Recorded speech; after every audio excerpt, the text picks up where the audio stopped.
सरकार की जय। गोस्वामी तुलसी बाबा ने कहा, भय प्रगट कृपाला दीन दयाला कौशल्या हितकारी।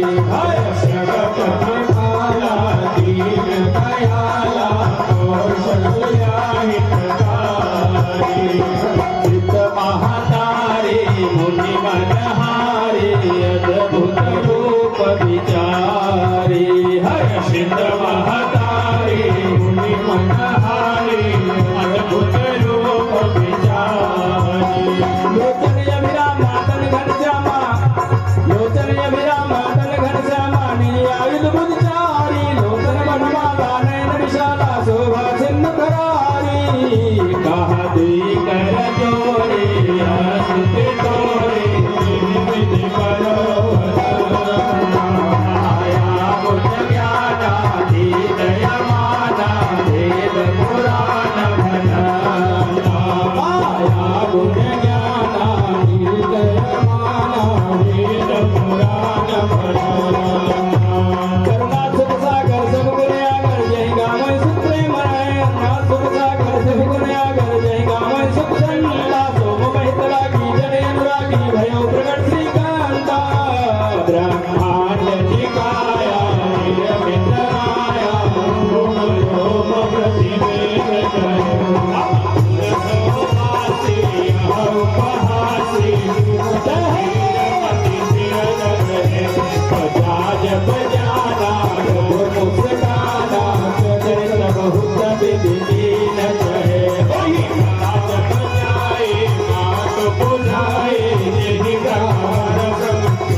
कौशल्या ने कहा कि प्रभु आपने वरदान दिया था बालक का, तो अपनी माँ की आज्ञा मानकर राघवेंद्र सरकार शिशु बन गए।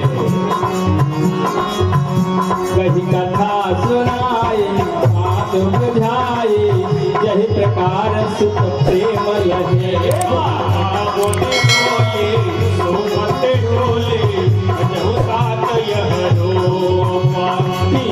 शिशुलीला माता मुनि बोली सोमति डोली सजहु कातया रूपा की जय। शिशुलीला यति प्रिय शीला यश परम अनूपा।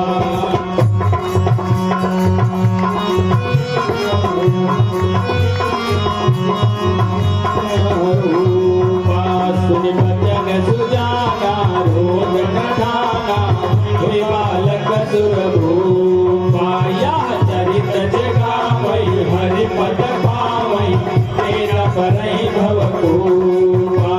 यह चरित जगावै हरि पद पावै तेरा करई भवकूपा। यह जगत जगाला दीन दयाला कौशल्या हितकारी। भय प्रगट कृपाला दीन दयाला कौशल्या हितकारी।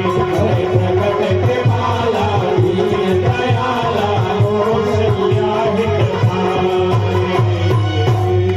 बोले राघवेंद्र सरकार की जय हो। चारों भैयन की जय हो।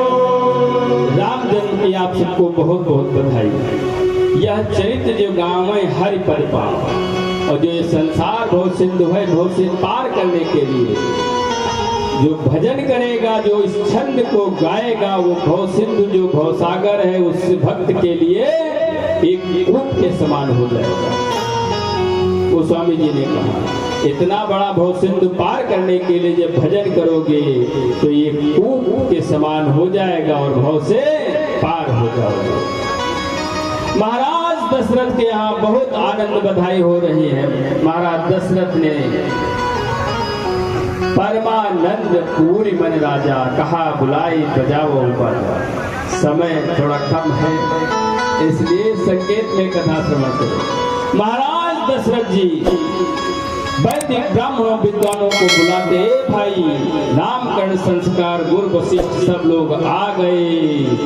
नाम अनादि अवधपति सोई, जाके सुमिरन तेरी पुनासा, नाम शत्रुघ्न वेद प्रकाशा। विश्व भरण पोषण कर जोई, ताकर नाम भरत। इस प्रकार से नामकरण संस्कार इत्यादि हुआ और विश्वामित्र जी दशरथ जी के यहाँ आ गए यज्ञ रक्षा के लिए, क्योंकि भगवान ने प्रण किया है विप्रधेनु सुर संत हित लीन मनोज अवतार। और भगवान भक्तों के कल्याण के लिए अपनी माया को रचने के लिए आगे चल दिए हैं। विश्वामित्र जी के साथ में जंगल में गए, सर्वप्रथम गौतम नारी अहिल्या को तारा, उद्धार किया, ताड़का इत्यादि को सबको संहार करते हुए भगवान आगे बढ़ गए गुरुदेव के पास में। तब जाकर के लखन हृदय लालसा विसेखी, लखन जी को यो सुंदर नगर जनकपुरी दिखे। हे भैया इस नगर के दर्शन करें। गुरुदेव ने आज्ञा दिया कि जाए देखिया वो नगर सुख निधान को करो सुफल सबके नए। हे राघवेंद्र सबको दर्शन दो। दोनों भाई वहां जाते हैं जनकपुरी में। महाराज जनक जी के यहाँ उनकी जो पुष्प वाटिका है, गौरी का मंदिर है, सीता जी आती है और राम जी गुरु जी की पूजा के लिए पुष्प चयन कर रहे। वहीं पर राम ने सीता को, सीता ने राम को देखा। इसलिए सतयुग में शिव और सती पार्वती, वही स्वरूप त्रेता में राम और सीता, वही स्वरूप द्वापर में कृष्ण और रुक्मिणी। ब्रह्म एक है, रूप अनेक है। आज इस प्रकार से सीता जाकर के गौरी जी के पास जाती है। मां, वास्तव में जिस कन्या का विवाह विलंब हो रहा हो किसी कारणवश कुंडली के ग्रहों के कारण, यदि वह नित्य प्रति गौरी पूजन करती है और सिंदूर दाने से 5 चुटकी गौरी को सिंदूर चढ़ाए और वो प्रसाद अपने मत्थे में बिंदी लगाए, ऊपर नहीं बिंदी यहाँ पर, गौरी की कृपा से वर्ष पर्यंत उसका व्यवस्थित विवाह हो गया। सीता जी गौरी के पास पहुंच गई। ये मां, जो हमने देखा है, जो जिनको हम घर बनाना चाहते हैं, शक्ति स्वरूपा सुमंगलकारिणी काज संवारते हो सबके मां, होती कृपा जो तुम्हारी रहे तो बने सब काज न देर लगे मां। सीता ने पूजा तुम्हारी किया तो प्रसन्न हुई बर रामो मिले मां, मेरी भी कामना पूर्ण करो मां, तो गौरी हमारा भी कष्ट हरो मां। मां का हृदय दयालु होता है, मां के हृदय में ममत्व होता, अति शीघ्र प्रसन्न होकर के वरदान देती। गौरी प्रसन्न हुई, मन जाहिरा चो मिली शोभर, सहज सुंदर सांवर। और वहां से आ गए राम जी, गुरु जी को पुष्प देते, गुरु जी पुष्प देते, पूजन करते हैं। उधर जनकपुरी में महाराज जनक ने स्वयंवर किया शिव धनुष। जो इस शिव धनुष को तोड़ेगा उसके साथ मेरी जनक नंदिनी विवाह करेगी, स्वयंवर करेगी। देश देश के भूपत नाना आए, सुने हम जो परिधान, सब आए राजा, लेकिन भैया किसी ने उस धनुष को नहीं उठाया, कोई नहीं उठा पाया। भूप सहस्र 10,000 राजा एक साथ लग करके, लेकिन वो शिव धनुष नहीं उठा। सीता जी वरमाला लिए खड़ी हैं, उस धनुष से कह रही हैं, जीवन भर मैं आपका उपकार मानूंगी। हमारे शावले सरों ने राघवेंद्र सरकार आए जिनके हाथ कोमल हैं, आप उठ जाना, उठ जाना। जब जनक जी कहने लगे कि अब हमको मालूम पड़ रहा है कि संसार में कोई वीर नहीं है, तो क्षत्रिय रघुवंश बोली लखनलाल जी बोल पड़े, गुरुदेव यदि आप आज्ञा दो तो यह धनुष क्या है, ब्रह्मांड एक गेंद के समान। तब विश्वामित्र जी ने आदेश दिया, आज्ञा दिया कि राम, हे कमल नयन, जाओ और जनक जी के संताप दुख को दूर करो। बहुत दुखी है जनक जी, राम जी गुरुदेव की आज्ञा को पा करके और धनुष के पास पहुंच गए। सज्जनों, जिस समय उस रंग महल में स्वयंवर स्थान में राम जी और जनक जी खड़ी हैं, तो तीनों लोगों के नर नारी सम्मोहित हो गए।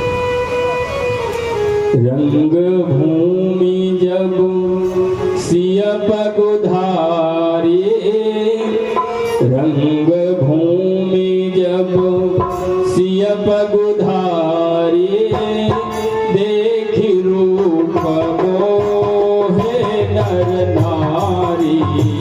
रंग भूमि जब सिय पगुधारी,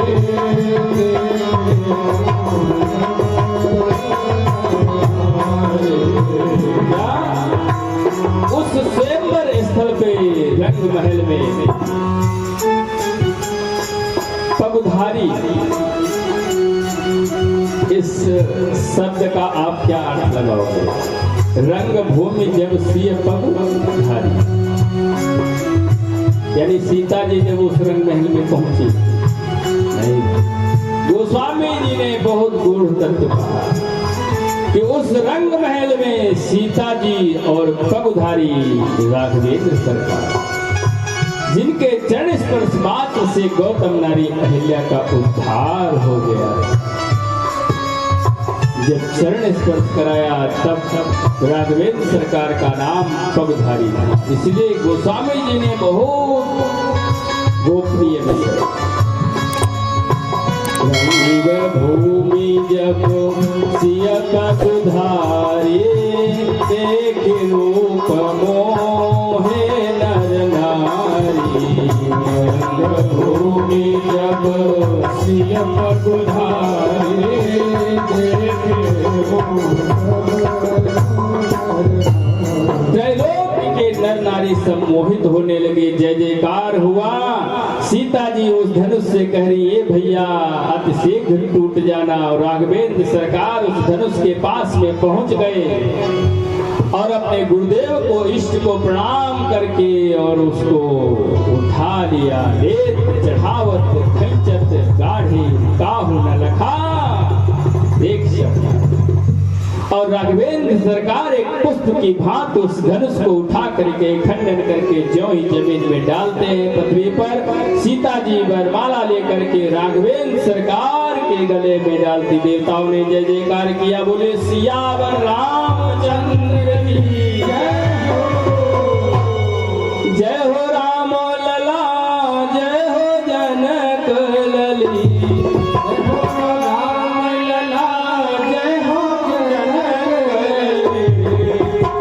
भूषण जी गाते हैं इस गीत को बहुत सुंदर भाव से।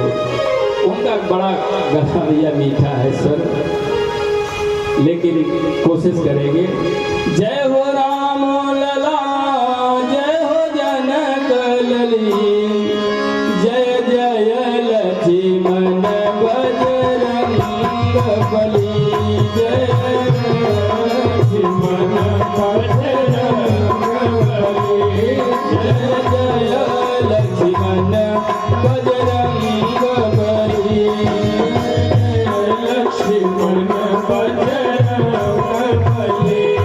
जय हो राम लला जय हो जनक लली, जय हो राम लला जय हो जनक लली, जय जय लक्ष्मण बजरंग बली, जय जय लक्ष्मण बजरंग बली। इस प्रकार से सभी ने जय जयकार किया। और भैया जनक जी ने दिव्य निमंत्रण भेजा। कहाँ को? अयोध्या को, महाराज दशरथ के पास। प्रभु आप सादर पधारो, आपका स्वागत है, सम्मान है। विश्वामित्र वशिष्ठ इत्यादि सारे अयोध्यावासी महाराज दशरथ जी दिव्य बारात को लेकर के जनकपुरी पहुंच गए। और वहां पर दशरथ जी के चारों पुत्र, वहां जनक जी के यहाँ 4 कन्याएं, मांडवी सुत तीरथ उर्मिला ब्याह शोभन पह गई। इस प्रकार से राम जी का विवाह सीता जी के साथ मांडवी और लखन जी की मांडवी सुतकीर्ति का शत्रुघ्न जी के साथ और उर्मिला का भरत जी के साथ में मांडवी सुतकीर्ति उर्मिला ब्याहि सो भरत नहीं। इस प्रकार से चारों भैया उस मंडप में विवाह सा को चार हुआ, गोतो चार हुआ, विवाह होकर के प्रातः काल कलयुग इत्यादि होकर के सब विदाई लेकर के अयोध्या पहुंच गए। वहां महारानी कौशल्या सुमित्रा करके स्वर्ण थाल सजा करके, क्यों लक्ष्मी आ रही है, पर होती है, लक्ष्मी आ रही, लक्ष्मी की आरती करके घर में ले जाते। सब दिव्य राक्षौ नयन पलक की नाई। दशरथ जी ने कहा यह पर कन्या है, अपने घर में कन्या है, इसको कोई दुख दर्द ना होने पाए, कोई व्यथा ना होने पाए। इस प्रकार से सबको समझाया और मंत्रा के द्वारा कैकेयी की बुद्धि भ्रमित की गई। दशरथ से वरदान मांगा कि हमारे पुत्र भरत को राजगद्दी हो, राम को वनवास हो। राम जी पिता की आज्ञा को पा करके वनवास के लिए चल पड़े। मार्ग में जंगल में जा रहे थे भैया, तो कोमल पद चिन्ह जा रहे हैं नंगे पैर राघवेंद्र सरकार। उन वन में मयूरों ने देखा, कोमल कोमल चरण एक कंक्रीट कटीली पहाड़ी पर जा रहे हैं। उन मयूरों ने अपने मोर पक्ष ज्यादा होते बड़े बड़े ना, उन अपने पक्षों से उस मार्ग को साफ किया। राघवेंद्र रुदन करने लगे, हे पक्षियों, इस युग में मेरे पास कुछ नहीं है, द्वापर में मैं तुम्हारे इस पक्ष को अपने सिर पर धारण करूंगा। कठिन भूमि कोमल पदगामी, कवन हेतु बन विचरहु स्वामी। मयूरों ने कहा, तब भगवान ने कहा कोशलेश दशरथ के जाए, हम पितु वचन मान बना। इस प्रकार से गए, सीता का हरण हुआ, भगवान ने सब पर उपकार किया। सुग्रीव से मित्रता हुई, हनुमान जी मिले, हनुमान जी को स्वामी मिल गए और वानरी सेना के द्वारा सेतु निर्माण हुआ। रावण से युद्ध करके सीता को लेकर के पुनः पुष्पक विमान में बैठ करके राघवेंद्र सरकार अपनी अयोध्या को आ गए। बोले राघवेंद्र सरकार की जय हो। आदौ राम तपोवनादि गमनम हत्वामगम कांचनम वैदेही हरणम जटायु मरणम सुग्रीव संभाषणम वाली निग्रहणम समुद्र तरणम लंकापुरी दाहनम पश्चात रावण कुंभकर हरणम एतद्धि रामायणम। बोलिए राघवेंद्र सरकार की जय हो। इस प्रकार से अयोध्या में पुनः राजपाट को संभाला भगवान ने। उन्हीं के यहाँ पावन वंश में लव और कुश। अब आप शर्यात ऋषि के वंश की कथा सुनते। अब ययात ऋषि यदु वंश की कथा को सुनो। महाराज परीक्षित ने निवेदन किया।